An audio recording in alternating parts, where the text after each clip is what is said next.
Los nombres de dominio no son derechos de propiedad industrial, a diferencia de las marcas, por ejemplo, sino que son una cuestión de facto. Si un nombre de dominio está disponible, pues se asigna a quien lo solicite.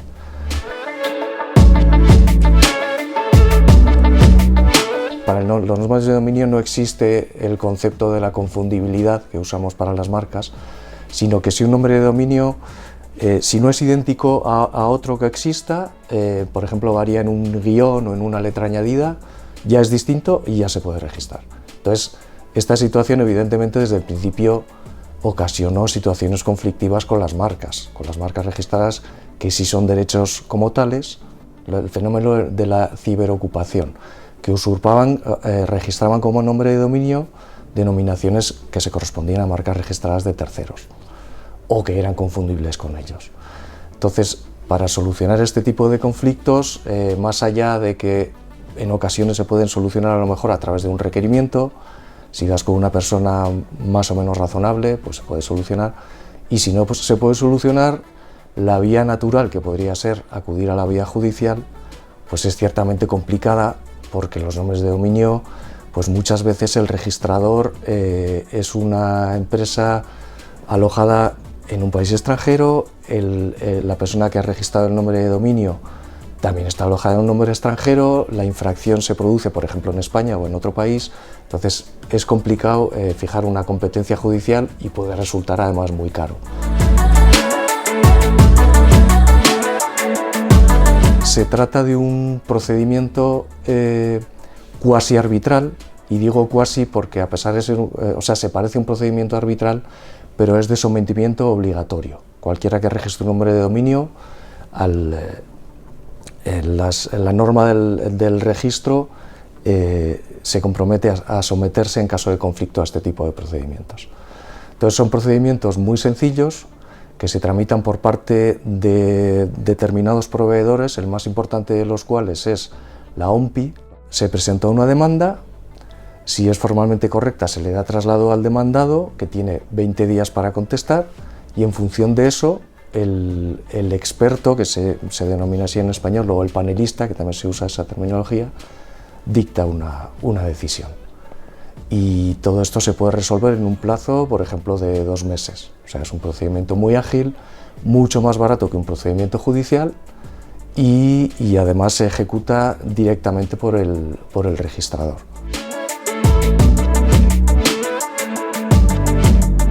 El UDRP se aplica a los dominios genéricos, .com, .net, etc. Y para los dominios territoriales como el .es, por ejemplo, las autoridades españolas aprobaron un reglamento que, como digo, es casi idéntico, pero tiene algún pequeño matiz que en realidad beneficia más al titular de la marca, porque establece una definición de derechos previos que no solo se limita a las marcas, sino, por ejemplo, también al nombre comercial de la empresa, a los nombres de personas famosas, etc. Y luego también hay un pequeño matiz en la definición de la mala fe, que también es más beneficioso en este caso para el demandante.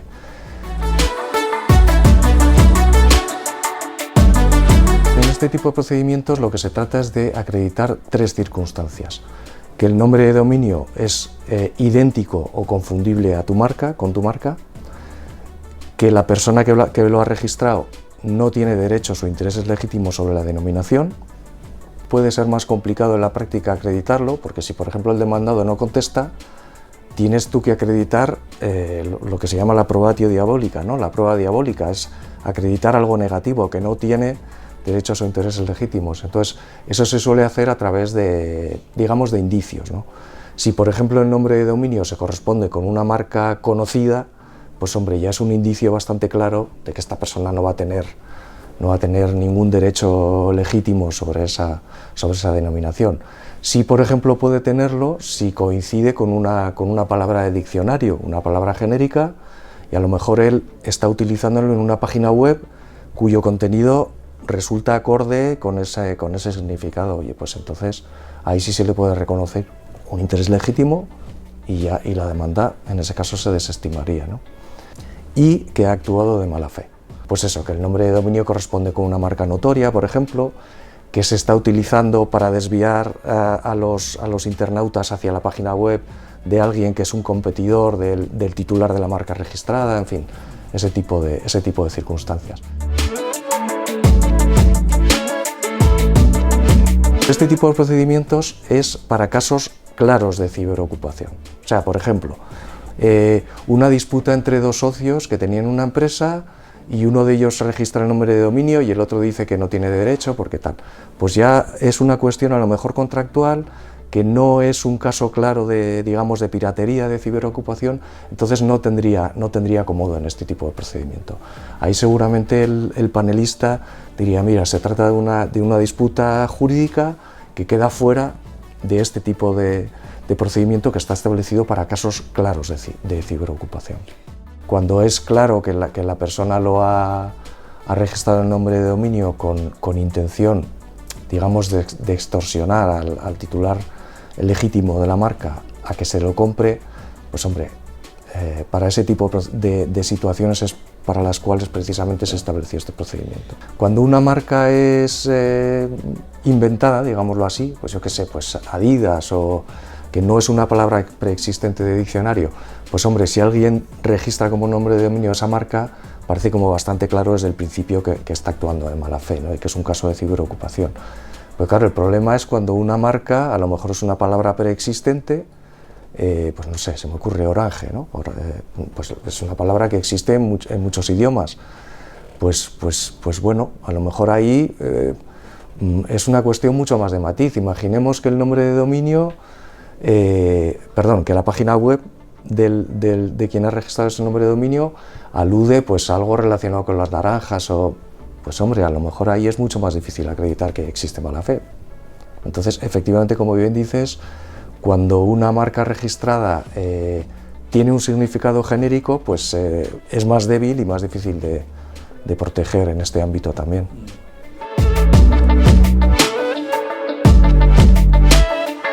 El sistema funciona muy bien, soluciona muchos casos de ciberocupación, pero sigue habiendo muchos casos así y la prueba es que estadísticamente el número de procedimientos sigue aumentando.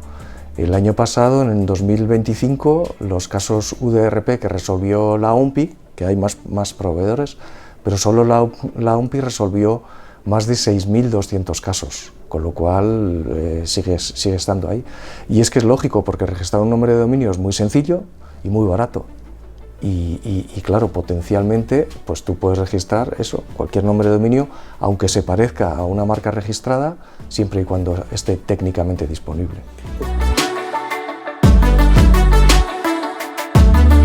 El problema de los nombres de dominio es que son como ilimitados. Quiero decir, hay muchísimas terminaciones, .com, van saliendo nuevas además, con lo cual...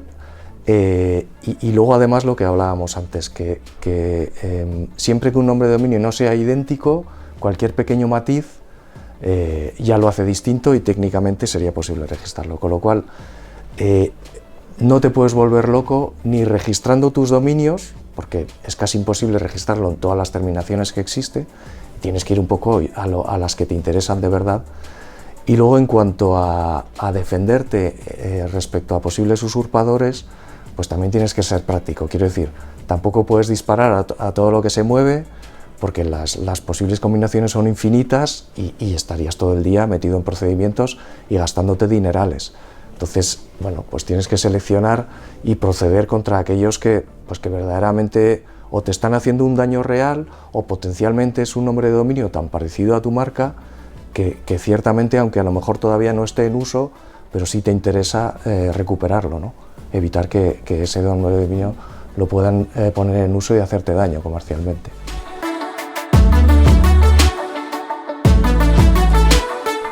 Eso es una cuestión, yo creo, más comercial, de estrategia, que jurídica. Quiero decir, los nombres de dominio técnicamente funcionan igual, sea un .com, sea un .es, entonces es una cuestión, yo creo, que de la imagen que tú quieras transmitir. O sea, si tu empresa está claramente destinada al mercado español, pues parece muy natural utilizar un nombre de dominio .es, pero si vas a tener una dimensión más internacional, pues seguramente te puede interesar más identificarte con un dominio.com.